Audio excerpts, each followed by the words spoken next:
welcome to my channel. You could have been anywhere in the world, but you're here with me. I appreciate that. Today, as you've already read in the title, is my full review of Tarte's newest foundation, and it is their Clay Stick Foundation.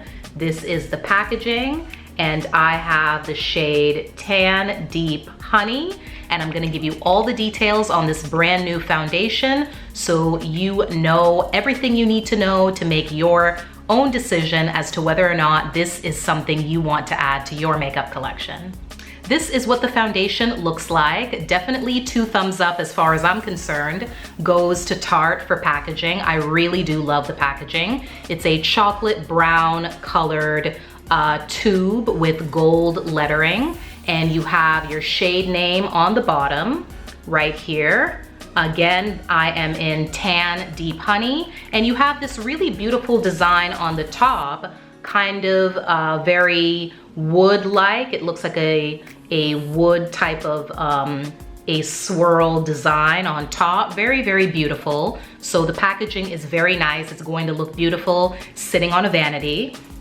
So I am going to give you a very quick rundown of some of the details of the foundation, and then we're gonna get right into the demo, because that is where I'm gonna let you know exactly how I got on with the foundation and whether or not I think it's worth you going out and purchasing. So it cost me $49 Canadian. I got mine at Sephora, $39 US for those of you guys south of me. It is a medium to full coverage foundation, good for all skin types, provides a matte finish, 12-hour wear. It is creamy, weightless, natural looking, and buildable.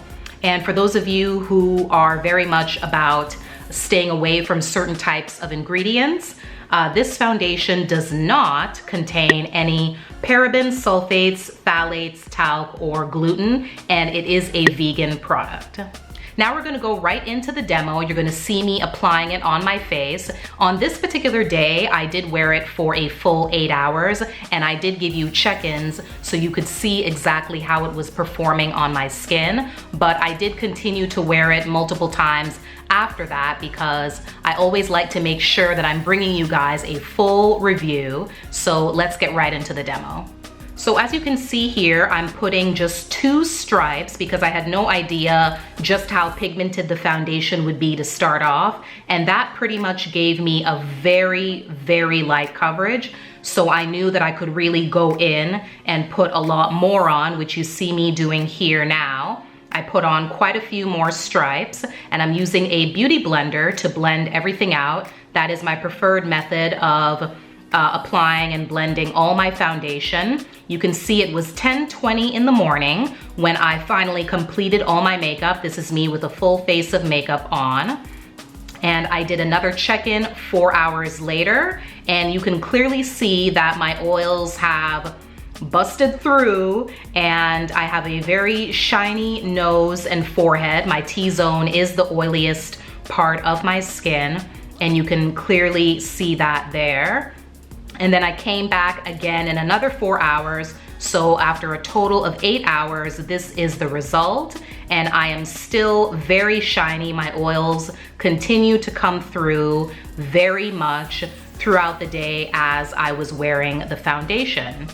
So that demo that you just saw was the very first day that I tried this foundation, and I opted to go without primer, and I set it with just a big fluffy powder brush and my matte Mineralize Skinfinish powder, because I really wanted to see what the foundation would do on its own. And I'm not at all surprised that I did get so shiny and oily. I've seen a couple other reviews, and the same thing has happened to some other people. So in subsequent days, I went in with a mattifying primer. I personally used my Makeup Forever Step 1 Equalizer in the mattifying version. I used that in my T-zone, and then to set, I used my Graftobian professional powder. I'll put the name in the description box, the full name, but it's from Graftobian, and it is a loose setting powder that is a matte, that does give a matte finish to the skin. So I made sure that I did both of those things, mattifying primer and mattifying setting powder. And to apply that loose powder, I used my Laura Mercier powder puff that I mentioned to you guys before, that I've totally fallen in love with as far as being my new go-to for how I apply my powders, how I set my foundation with loose powder. And I really made sure that I pressed it into my skin really, really well. And the difference was shocking. After the 4-hour mark, I really didn't see much of any oil coming through at all. And then I checked again at the 8-hour mark and I just looked beautiful. I maybe had a little bit of a glow, I'll call it, but no oil. Really, my oils really did stay in check, and I didn't have that oily result that you just saw when I didn't use any primer and I just did a very light dusting of setting powder. So I'm sure you can come to the conclusion that you definitely need to make sure that you are using appropriate prepping products and setting products with this foundation. So I went to Tarte's website and I went directly to the information that they provide about this foundation. And they mention two things that I want to bring to your attention. First, they describe it as a buildable powder to liquid formula. I don't understand that at all. Please tell me that I am just dense and not thinking clearly. I don't understand how you can go from a powder to liquid. I've heard of foundations being a liquid to powder finish, but powder to liquid, I don't really get that. Powder to liquid formula that melts into skin for medium to full coverage. Absolutely, it is definitely very much of a medium to full coverage. As you saw when I was applying in the demo, to get to full coverage, you're gonna need a lot of product. So keep that in mind. And when I was applying it to my skin, I actually felt it felt very reminiscent to me of the Anastasia foundation stick. That foundation stick, you also have to apply a large amount of product to get to full coverage. If you're a full coverage girl or guy out there, you're gonna need to use a lot of product. It leaves skin with a natural finish and looks and feels just like your own skin.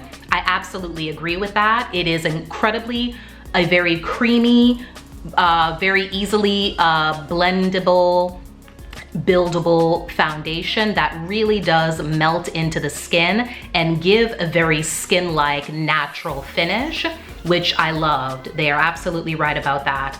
The powder to liquid formula, I don't get it.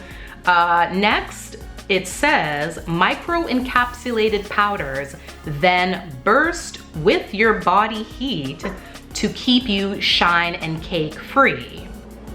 Not too sure about that. I didn't experience any sort of powder effect going on. If anything, my body heat, as it went up, it brought my oils out more. I didn't feel like I was kept shine free at all. Cake free, yes. I did not experience any cakiness with this foundation whatsoever.